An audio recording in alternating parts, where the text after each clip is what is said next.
Hi buddies, welcome to my still cooking channel. இன்றைக்கி ஒரு ஸ்பெஷலான எல்லாருக்குமே ஃபேவரேட்டான ஒரு டீ டைம் ஸ்நாக்ஸ் ரெசிபி தான் பார்க்க போகிறோம்.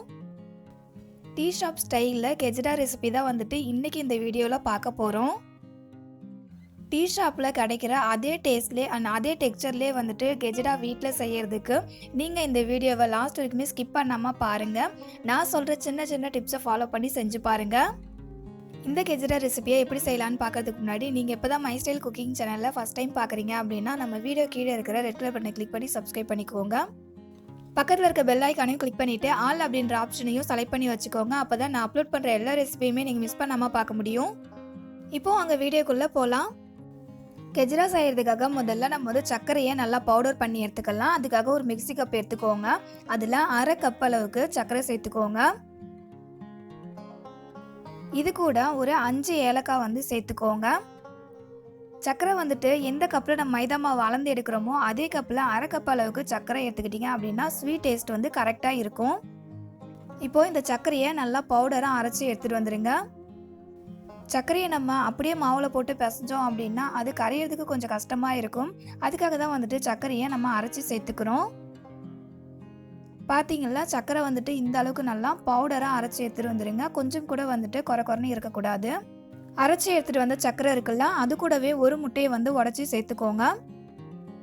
இந்த சர்க்கரை கூடவே இந்த முட்டையுமே வந்துட்டு நல்லா அரைச்சி எடுத்துகிட்டு வந்துடுங்க. இப்போது முட்டை சர்க்கரை இது ரெண்டுத்தையுமே வந்து அரைச்சி எடுத்துகிட்டு வந்தாச்சு. இந்த அளவுக்கு ரெண்டுமே வந்து நல்லா மிக்ஸ் ஆகி வந்திருக்கணும். இதை வந்துட்டு மூடி போட்டு ஒரு பக்கம் வச்சுடுங்க. அடுத்தது ஒரு பவுல் எடுத்துக்கோங்க. அதில் ஒரு கப் அளவுக்கு மைதா மாவு சேர்த்துக்கோங்க. நம்ம வந்துட்டு எந்த கப்பில் வந்துட்டு மைதா மாவு அளந்து எடுக்கிறோமோ அதே கப்லேயே எல்லாத்தையுமே மெஷர் பண்ணி எடுத்துக்கோங்க. அடுத்தது ஒரு 1/4 கப் அளவுக்கு ரவை சேர்த்துக்கோங்க. நெக்ஸ்ட்டு இதில் ஒரு 1/4 டேபிள் ஸ்பூன் அளவுக்கு உப்பு சேர்த்துக்கோங்க. அடுத்தது ஒரு 1/4 டேபிள் ஸ்பூன் அளவுக்கு பேக்கிங் சோடா இருக்குல்ல, அதை சேர்த்துக்கோங்க. சேர்த்துக்கிட்டு இது எல்லாமே நல்லா ஒன்றா மிக்ஸ் ஆகி வர அளவுக்கு நல்லா கையால் மிக்ஸ் பண்ணி விட்டுக்கோங்க. மாவை எல்லாத்தையுமே நல்லா மிக்ஸ் பண்ணி விட்டதுக்கப்புறமா நம்ம அரைச்சி வச்சுருக்கோம்ல சர்க்கரை, அதுக்கப்புறம் முட்டை, அதை வந்துட்டு இது கூட சேர்த்துக்கலாம். சேர்த்துக்கிட்டு இது எல்லாமே வந்துட்டு நல்லா மிக்ஸ் ஆகிற அளவுக்கு கையை வச்சு நல்லா மாவை பிசைஞ்சு விட்டுக்கோங்க. இந்த மாவில் வந்துட்டு இப்போதைக்கு கொஞ்சம் கூட தண்ணி சேர்த்துக்காம முதல்ல இதை மட்டும் நல்லா மிக்ஸ் பண்ணி எல்லாமே ஒன்றோட ஒன்று மிக்ஸ் ஆகிற அளவுக்கு மாவை பிசைஞ்சு விட்டுக்கோங்க. மாவு இந்த அளவுக்கு எல்லாத்தையுமே நல்லா மிக்ஸ் பண்ணி விட்டதுக்கு அப்புறமா இப்போ வந்துட்டு நம்ம கொஞ்சம் கொஞ்சமாக இதில் தண்ணி சேர்த்துக்கிட்டு மாவை பிசைஞ்சு எடுத்துக்கலாம். இந்த மாவு வந்துட்டு நம்ம கையில் எடுத்தோம் அப்படின்னா நல்லா பிசு பிசுன்னு ஒட்டணும். அந்த அளவுக்கு நல்லா பிசைஞ்சு எடுத்துக்கலாம். பார்த்தீங்களா, மாவு வந்துட்டு இந்த மாதிரி கையில் நல்லா பிசு பிசுன்னு ஒட்டணும். கையில் எடுத்து மாவை கீழே போட்டோம் அப்படின்னா இந்த அளவுக்கு இருக்கணும். இந்த பதத்துக்கு மாவை பிசைஞ்சதுக்கு அப்புறமா இதில் 1 டேபிள் ஸ்பூன் அளவுக்கு நெய் சேர்த்துக்கோங்க. நெய் சேர்த்துக்கிட்டு மாவை திரும்ப பிசைஞ்சு விட்டுக்கலாம். மாவை பிசைஞ்சிட்டு நல்லா ஒரு 10 நிமிஷத்துக்கு அப்படியே ஊற விட்டுடுங்க. 10 நிமிஷத்துக்கு அப்புறம் ஓப்பன் பண்ணி பார்க்கலாம். மாவு வந்துட்டு கொஞ்சம் கெட்டியாகி வந்திருக்கும். ஏன்னா இதில் ரவை சேர்த்துருக்கோம்ல, அதனால் பார்த்தீங்கன்னா இந்த அளவுக்கு மாவு கெட்டியாகி வந்திருக்கு. இது அப்படியே இருக்கட்டும். அடுத்தது கடாயில் எண்ணெய் சேர்த்துக்கிட்டு எண்ணெயை சூடு பண்ணிக்கோங்க. எண்ணெய் சூடாயிடுச்சான்னு பார்க்கறதுக்காக கொஞ்சமாக மாவு போட்டு பார்க்கலாம். மாவை சுற்றி நல்லா பபுள்ஸ் வருதில்ல, இப்போ எண்ணெய் வந்துட்டு நல்லாவே சூடாக இருக்குது. இப்போ நம்ம ரெடி பண்ணி வச்சுருக்க மாவு இருக்குல்ல, அதை வந்துட்டு ஒரு உருண்டை ஷேப்புக்கு பண்ணி எண்ணெயில் சேர்த்துக்கோங்க. மாவு வந்துட்டு எண்ணெயில் போடும்போது எண்ணெய் வந்துட்டு அதிகமாக சூடாக இருக்கக்கூடாது. கொஞ்சம் பாதி அளவுக்கு சூடாக இருக்கிற மாதிரி பார்த்துக்கோங்க.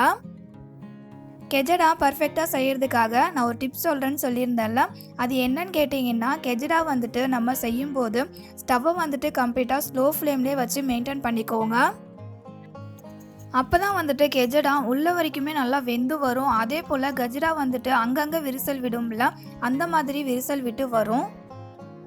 அப்படி இல்லாமல் நீங்கள் ஹை ஃப்ளேமில் வச்சு கெஜடா வந்து நீங்கள் எண்ணெயில் போட்டு எடுத்தீங்க அப்படின்னா எண்ணெயில் போட்ட உடனே வந்துட்டு அதோடைய கலர் தீஞ்சு போன போல் ஆகிடும். ஆனால் உள்ளே வந்துட்டு வெந்து வராது. அதே போல் விரிசலும் வந்துட்டு வராது. கெஜடா வந்துட்டு ஒரு பக்கம் கலர் சேஞ்ச் ஆகி வந்ததுக்கு அப்புறமா மறுபக்கம் திருப்பி விட்டு நீங்கள் எண்ணெயில் ஃப்ரை பண்ணி எடுத்துக்கோங்க.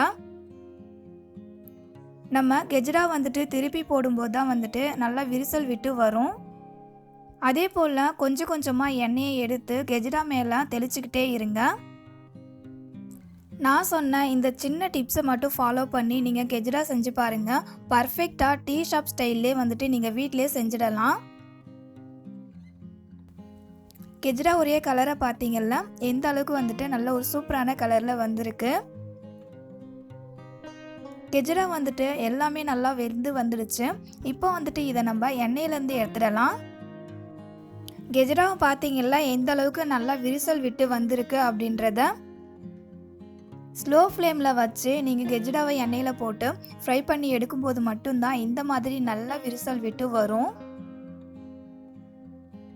அவ்வளோதான் buddies, ரொம்பவே சூப்பரான அண்ட் டேஸ்டியான கெஜ்ரா ரெடி ஆகிடுச்சு. கெஜ்ராவுடைய கலருமே வந்துட்டு எந்த அளவுக்கு நல்லா சூப்பராக வந்திருக்கு பாருங்கள். கெஜ்ரா வந்துட்டு உள்ளே நல்லா வெந்து வந்திருக்கான்னு பார்க்குறதுக்கு ஒரு சின்ன டிப் சொல்கிறேன். இந்த மாதிரி ஒரு டூத்பிக் எடுத்துக்கோங்க. அதை வந்துட்டு கெஜ்ராக்குள்ளே விட்டு பார்த்தோம் அப்படின்னா அந்த டூத்பிக்கில் வந்துட்டு மாவு ஒட்டாமல் வரணும். கொஞ்சம் கூட ஒட்டவே இல்லை பாருங்கள். இப்போ கெஜ்ரா வந்துட்டு நல்லா உள்ள வரைக்கும் வெந்து வந்துடுச்சு. இப்போ அந்த கெஜ்ராவை நம்ம எண்ணெயிலேருந்து எடுத்துடலாம். அவ்வளோதான் buddies, டீ ஷாப் ஸ்டைலில் கெஜ்ரா ரெசிபி வீட்லேயே சிம்பிளாக செஞ்சு முடிச்சாச்சு. இந்த ரெசிபி உங்களுக்கு பிடிச்சிருக்கும்னு நினைக்கிறேன். பிடிச்சிருந்ததுன்னா இந்த வீடியோவுக்கு ஒரு லைக் கொடுக்க மறந்துடாதீங்க.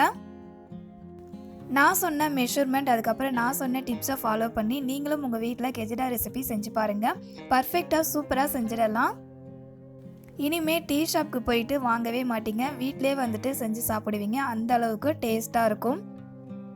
ஸோ மிஸ் பண்ணாமல் இந்த கெஜ்ரா ரெசிபியை நீங்களும் உங்கள் வீட்டில் செஞ்சு பாருங்கள். செஞ்சு பார்த்துட்டு உங்களுக்கு எப்படி வந்தது அப்படின்றத உங்களுடைய ஃபீட்பேக்கை கமெண்ட் பாக்ஸில் ஷேர் பண்ண மறந்துடாதீங்க. இது போலவே நான் அப்லோட் பண்ணுற எல்லா ரெசிபியுமே நீங்கள் மிஸ் பண்ணாமல் பார்க்கணும் அப்படின்னா மை ஸ்டைல் குக்கிங் சேனலை சப்ஸ்கிரைப் பண்ணி வச்சுக்கோங்க. அவங்க ஃப்ரெண்ட்ஸ் அண்ட் ஃபேமிலி மெம்பர்ஸ்க்கும் ஷேர் பண்ணி அவங்களையும் நம்ம சேனலுக்கு சப்போர்ட் பண்ண சொல்லுங்கள்.